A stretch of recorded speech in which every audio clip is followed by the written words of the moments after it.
Hi friends, ముందుగా అందరికీ ఉగాది మరియు శ్రీరామనవమి శుభాకాంక్షలు. మనందరికీ తెలుసు, ఉగాది పండుగ అంటే మనం పంచాంగ శ్రవణం వింటూ ఉంటాం. అలాగే ఒక అతను హడావిడిగా ఒరే నేను పంచాంగ శ్రవణం వినటానికి వెళ్తున్నాను రా అన్నాడు. అనగానే ఆ పెద్ద మనిషి ఏమన్నాడంటే, ఆ పంచాంగ శ్రవణం వినటానికి అంత దూరం వెళ్ళాలా? ఇక చూడు, కష్టపడి పనిచేస్తే ఆదాయం, అనవసరంగా ఖర్చు పెట్టామనుకో వ్యయం. మరి నీ పెళ్ళాం దగ్గర నోరు మూసుకుని కూర్చుంటే రాజ్యపూజ్యం, అదే ఎదురు తిరిగితే అవమానం. అంతే, ఇంతకు మించి ఏమున్నదో. అందరికీ వేరే ఆశపదాలు. ఒకడు తెలుగు సంవత్సరాలు వచ్చిందని భగవంతుడి దగ్గరికి వెళ్ళి, స్వామి కొత్త ఏడాది వచ్చింది, మరి కొత్త సంవత్సరంలో అయినా సరే నా జీవితంలోకి ఒక అమ్మాయి వచ్చే భాగ్యాన్ని కలిగించు తండ్రి అని ప్రార్థించాడట. అప్పుడు ఆ భగవంతుడు ఇలా చెప్పాడట, క్రెడిట్ కార్డు ఉంది కదా అని ఇష్టం వచ్చినట్టు లోన్ మీద లోన్లు తీసుకున్నావు, నీ జీవితంలోకి ఈఎంఐలే కానీ ఏ అమ్మాయి రాదు నాయనా అని తెలియజేశాడు. అందుకని క్రెడిట్ కార్డు ఉందని విపరీతంగా వాడేయకండి, అమ్మాయిలు రాదు ఈఎంఐలు వస్తాయి. ఏంట్రా పెళ్లి చూపులకి వెళ్తే అన్ని దెబ్బలు తగిలాయా? ఎలారా? ఏం లేదు, పెళ్లి చూపుల్లో సరదాగా ఉంటుందని నీకేమొచ్చో చూపించు అన్నాను. అమ్మాయి కరాటేలో బ్లాక్ బెల్ట్ అంట, నాకేం తెలుసు, ఎరగ తీసింది. కోలుకోవడానికి కనీసం 4 రోజులైనా పడుతుందంటారా? అవతల వ్యక్తి గురించి తెలుసుకోకుండా ఇష్టం వచ్చినట్టుగా నీకేమొచ్చో చూపించు అన్నాం అనుకోండి, ఇదే పరిస్థితి. పెళ్లి చూపుల్లో ఓ తండ్రి ఇలా చెప్తున్నాడు, ఏమండి మా అమ్మాయిని చాలా గారాభంగా పెంచామండి, అందుకే వంట రాదు, ఏదో మీదే సర్దుకోవాలి అనగానే ఆ పిల్లాడు తండ్రి, దానిదే ఉందిలేండి, మా వాడిని కూడా చాలా గారాభంగా పెంచాం, అందుకే వాడికి ఏ ఉద్యోగం లేదు, కొంచెం మీరే. పెళ్లి కూతురు తండ్రి కాదండి తెలియగలాడు, పెళ్లి కొడుకు తండ్రి కూడా తెలియగలాడు.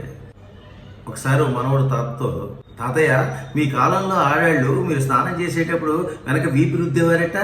మనవడా, ఆ రోజుల్లో పెళ్ళాలు వీపు రుద్దేవాళ్ళు, కానీ ఈ రోజుల్లో పెళ్ళాలు వీపు విమానం మొత్తం పోయించే రోజులు వచ్చాయి. కొంచెం చూసారా ఎంత తెలివిగా చెప్పాడు. వీపు రుద్దే రోజులు పోయాయి, విమానం మొత్తం పోయించే రోజులు వచ్చాయి. జాగ్రత్తగా ఉండాలి. సీనియర్ సిటిజన్ పేషెంట్ డాక్టర్ గారితో, డాక్టర్ గారు నన్ను మీరు అడ్మిట్ చేసుకోండి, నాకేం అభ్యంతరం లేదు, కానీ నా బెడ్ దగ్గర చాలా అందమైన నర్సును మాత్రం పెట్టండి డాక్టర్. ఈ వయసులో నీకు అందమైన నర్సు కావాలా? అంటే నా కోసం కాదు డాక్టర్, అందమైన నర్సు ఉంటే నన్ను చూడటానికి మా చుట్టాలందరూ మా వాళ్ళందరూ వస్తారని, అందుకు తెలివితేటలు.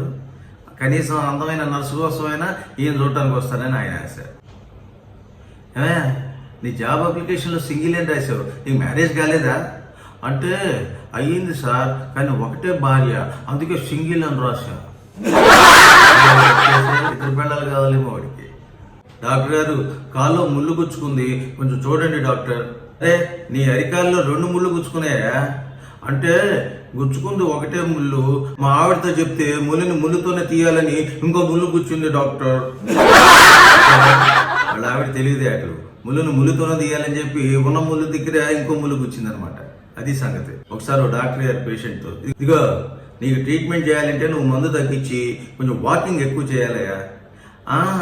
అంటే ఆ బ్రాంతి షాప్ దగ్గరికి రోజు నడుచుకుంటూనే వెళ్ళి నడుచుకుంటూనే వస్తున్నాను సార్, ఆ వాకింగ్ సరిపోతుందంటారా?